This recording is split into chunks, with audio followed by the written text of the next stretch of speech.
Isa, dalawa, at tatlo.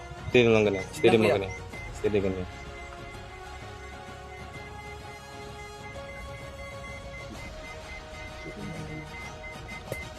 I-check natin yung kanang distance, sir. Yung kalalim ng bomba niya. Tingnan mo, sir.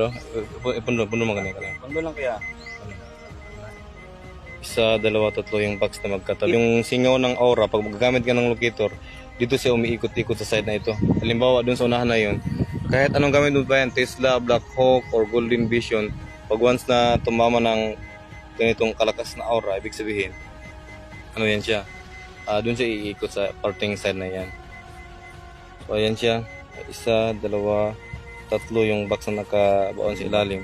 Itong sa taas naman, nakaharang sa kanya. Pero sir, box ba talaga to sir? Yes sir, box yan sir. Malalaman mo man yung ano yung kanyang image ng ano ng minerals lang sa forma niyan. Mag-separate yung minerals, i-focus mo nito. Tingnan mo. Tingnan mo tong minerals, oh. Ito minerals. Ito siya